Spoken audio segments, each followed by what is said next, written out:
who cleans up the last man standing. And in the end, Dorman Rashai, would you believe it? 8 match পর রাজশাহীর কাছে থামলো অপ্রতিরোধ Rangpur. BPL এ দল নেয়ার পরিকল্পনা ছিল না রাজশাহী মালিকের। স্থবির ঘরোয়া ক্রিকেট, অসহায় ক্রিকেটাররা, সভাপতির দুয়ারে প্রথম বিভাগ লিগের খেলোয়াড়রা। অবশেষে থামলো রংপুর রাইডার্স, থামালো আলোচিত দুর্বার রাজশাহী। টানা 8 জয়ের পর নূর হাসানের দলের হার 24 রানে। প্লে অফ স্বপ্ন বেঁচে রইল তাসকিন বিজয়দের। And winning by 20. মাঠের বাইরে কিংবা সামাজিক যোগাযোগ মাধ্যম, দুর্বার রাজশাহী যেন ট্রলের পাত্র। এবার পাল্টা জবাব দিল তারা। অপ্রতিরোধ রাইডার্সের জয় রথ থামিয়ে রাজশাহীর খোঁচা। অবশেষে মুছে গেল রংপুরের রং। হেরেও খোঁচা দিতে ভোলেননি রাইডার্সও। Wicket. নতুন উদ্বোধনী জুটিতে ব্যর্থ রংপুর। আসরে প্রথমবার খেলতে নেমে শূন্য রানে ফেরেন ইরফান শুক্কুর।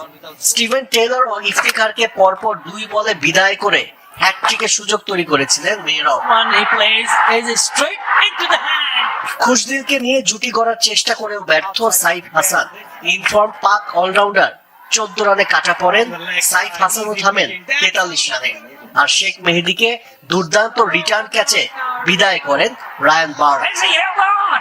Let's celebrate. তবুও রংপুরের আশা বাঁচিয়ে রেখেছিলেন নুরুল হাসান সোহান। 4 ওভারে 49 রান কঠিন, তবে সম্ভব। সেটাই অসম্ভব হয়ে যায় বার্লের বলে সোহানের বিদায়ে। 26 বলে 41 রান করেন রংপুর অধিনায়ক। 146 রানে গুটিয়ে যায় রাইডার্স। 4 উইকেট নিয়ে নায়ক জিম্বাবুয়ান রায়ান বার্ল। ব্যাট হাতে অবশ্য ফ্লপ, গোল্ডেন ডাকে নেন বিদায়। Goes for that big one, Yasir Ali. Enamul Haque কিছুটা মন্থর গতিতে ব্যাট করলেও নিজের হোম গ্রাউন্ডে ঝড় তোলেন ইয়াসির আলী রাব্বি। মাত্র 27 বলে করেন হাফ সেঞ্চুরি। রাজশাহীর স্কোর 200 ছাড়িয়ে যেতে পারত, তবে শেষটা মোটেও ভালো হয়নি। 13 রানের ব্যবধানে হারায় 6 উইকেট। তবে আলোচিত সমালোচিত রাজশাহীর টপ অর্ডারের ব্যর্থতাকে পুঁজি করতে পারেনি রংপুর রাইডার্স। এদিকে মাত্র 92 বল খেলেই বাংলাদেশ প্রিমিয়ার লিগের এবারের আসরে 17টা ছক্কা মেরেছেন সাব্বির রহমান। একা একা বিগ হিটিং অনুশীলন করে আর লঙ্কা টি10-এ পাকিস্তানি কোচের পরামর্শে নিজেকে বদলে ফেলেছেন সাব্বির। সাব্বিরের ইচ্ছা টুর্নামেন্টের সর্বোচ্চ স্ট্রাইক রেটের ব্যাটার হওয়া। জাতীয় দলে নাই 2.5 বছর হলো, ভক্তদের কাছে এখনো সাব্বির রহমানের একটা অটোগ্রাফ সেলফির দাম অমূল্য। লিটন মুস্তাফিজ থাকার পরও ভক্তদের কাছে এই ডানহাতি ঢাকার সবচেয়ে বড় তারকা। কেননা সাব্বিরের যে আছে অবলীলায় ছক্কা মারার সামর্থ্য।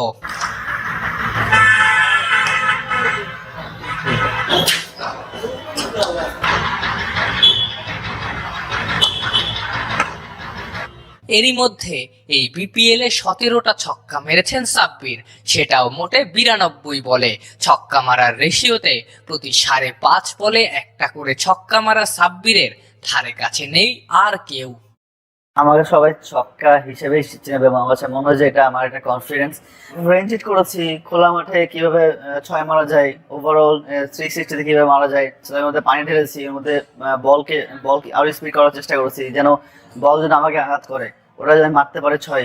তো স্পিডটাকে চেষ্টা করছি যে 140 150 করার জন্য। যখন আপনি প্র্যাকটিস করবেন বা যখন আপনি ওই কাজ নেই ওইটা নিয়ে কাজ করবেন, পরীক্ষার হল যখন যাবেন তখন দেখবেন অটোমেটিক লিখতেছেন হাতে। সবচেয়ে নজর কাড়া ব্যাপার, ছক্কা মারার বিশেষ যে অনুশীলন সাব্বির করেছেন পুরোটাই একা একা। নিজেই প্র্যাকটিস প্ল্যান বানিয়েছেন, সেই অনুযায়ী কাজ করেছেন। একদম সম্পূর্ণ নিজের মতো করেছি। মানে আমি এজ এ ন্যাশনাল প্লেয়ার 7 বছর খেলেছি, ওই এক্সপিরিয়েন্স ধরে করেছি যে কোথায় প্র্যাকটিসটা করলে ভালো হবে বা কি প্র্যাকটিসটা করলে টি-টোয়েন্টির জন্য কার্যকর হবে, ওই হিসাব করে নিজে নিজে প্র্যাকটিস করছি। বিপিএল এর আগে লঙ্কা টি10-এ খেলেছেন সাব্বির। বাংলা টাইগার্সের হয়ে চ্যাম্পিয়নও হয়েছেন। দলটার পাকিস্তানি কোচের সাথে কাজ করে সাব্বির নিজেকে নতুন করে চিনেছেন। টি10 হচ্ছে অনেক ফাস্ট খেলা, মানে এখনকার যুগের সবচেয়ে বেশি ফাস্ট হচ্ছে টি10। তো টি10-এ আমি অনেক ভালো করছি, বিকজ আমাদের একটা কোচ ছিল তৌফিক ওমর, পাকিস্তানি। তো উনি আমাকে অনেক হেল্প করেছে, উনি আমার নেট দেখেছে, আমার ভিডিও অ্যানালিস্ট ছিল মহসিন ভাই, উনি হেল্প করেছে আমাকে। ওভারঅল আমার স্ট্রেন্থ নিয়ে কাজ করেছে এবং ওরা বলছে তোমার শুধু স্ট্রেন্থ হচ্ছে লেগ সাইড, অফ সাইড আর মিড স্টাম্প, তো তুমি এটা নিয়ে কাজ করবা, ওভারঅল কোনো স্কোপ মারার দরকার নাই তোমার, যেহেতু তুমি দাঁড়িয়ে 6 মারতে পারছো, তোমার এইসব ইউজ করার দরকার নাই। এই বিপিএল এ 7 ম্যাচে 40 গড়ার 176 স্ট্রাইক রেটে 162 রান করেছেন সাব্বির। ফিরেই পারফর্ম করতে পারা সাব্বিরের লক্ষ্য টুর্নামেন্টের সর্বোচ্চ ছক্কা মারা কিংবা হাইয়েস্ট স্ট্রাইক রেটের ব্যাটার হওয়া। প্রথম বিভাগ লিগ না গড়ানোর অসহায় ক্রিকেটাররা গঠনতন্ত্র সংশোধন ইস্যুতে জিম্মি বোর্ড আর ক্লাবগুলোর মাঝে ক্ষতিগ্রস্ত হচ্ছে আর্থিকভাবে। সমস্যা সমাধানের আশায় বিসিবি সভাপতির সাথে দেখা করেছেন।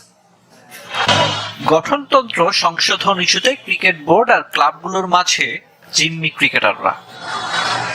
অনির্দিষ্টকালের জন্য বন্ধ প্রথম বিভাগ ক্রিকেট লিগ। বয়কট করেছে ঢাকার ক্লাবগুলো, যা শুরুর কথা ছিল 20 জানুয়ারি। নাজমুল আবেদিন ফাহিমের নেতৃত্বাধীন গঠনতন্ত্র সংশোধন কমিটির খসড়ায় ক্লাব ক্যাটাগরিতে পরিচালকের সংখ্যা ব্যাপক হারে কমানোয় এমন বিপত্তির শুরু। এমন পরিস্থিতিতে আর্থিকভাবে ক্ষতিগ্রস্ত ক্রিকেটাররা তাদের ক্যাম্প ছেড়ে দিতে বলেছে ক্লাবগুলো।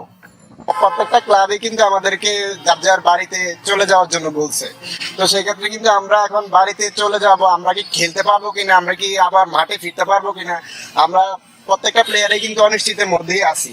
আমাদের খেলোয়াড়দেরকে ওনারা বললো যে লিগ পিছানো হয়েছে, তো তোমরা সবাই চলে যাও। এমন কোনো ক্লাবই নাই যে ফুল পেমেন্ট আগে করে দেয় তারপর খেলে। তো অনেকের 80%, 20%, মানে 20%ই দিছে বেশিরভাগ প্লেয়ারে, 10%, 20%। নিজেদের অবস্থা জানাতে বৃহস্পতিবার হোম অফ ক্রিকেটে একত্রিত হয়েছে ক্রিকেটাররা। বোর্ড সভাপতির কাছে তুলে ধরেছে লিগ শুরুর দাবি।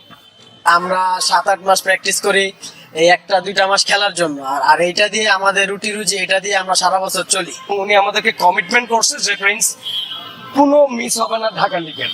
আশা করি তোমাদের এই লিগ মাঠে গড়াবে, অবশ্যই গড়াবে। তোমরা জাস্ট আমাকে 2টা দিন সময় দাও। সভাপতির আশ্বাসে আশায় দিন গুনছে ক্রিকেটাররা। শনিবারের বোর্ড সভার আলোচনায় বড় জায়গা নেবে এই ইস্যু। তবে আদতে কবে আলোর মুখ দেখবে প্রথম বিভাগ ক্রিকেট লিগ, সে প্রশ্নের উত্তর অজানা। চলতি বাংলাদেশ প্রিমিয়ার লিগে বিপিএল 8 ম্যাচ পর প্রথম হারের স্বাদ পেল রংপুর রাইডার্স। বৃহস্পতিবার 23 জানুয়ারি রাজশাহীর বিপক্ষে 24 রানের পরাজয়ের মাধ্যমে রংপুর তাদের অপরাজিত থাকার রেকর্ড হারায়। এই জয়ে প্লে অফের দৌড়ে খুলনা টাইগার্স এবং ঢাকা ক্যাপিটালসের তুলনায় এগিয়ে গেল দুর্বার রাজশাহী। টসে হেরে ব্যাট করতে নেমে রাজশাহী নির্ধারিত 20 ওভারে 9 উইকেট হারিয়ে 170 রান সংগ্রহ করে। অধিনায়ক নুরুল হাসান সোহান লড়াই চালিয়ে যান। তিনি 26 বলে 4টি 4 ও 2টি ছক্কায় 41 রান করেন। রাজশাহীর বোলারদের মধ্যে রায়ান বার্ল সর্বোচ্চ 4 উইকেট নেন মাত্র 22 রান খরচায়। তাসকিন আহমেদ এবং এস এম মেহেরব 2টি করে উইকেট শিকার করেন।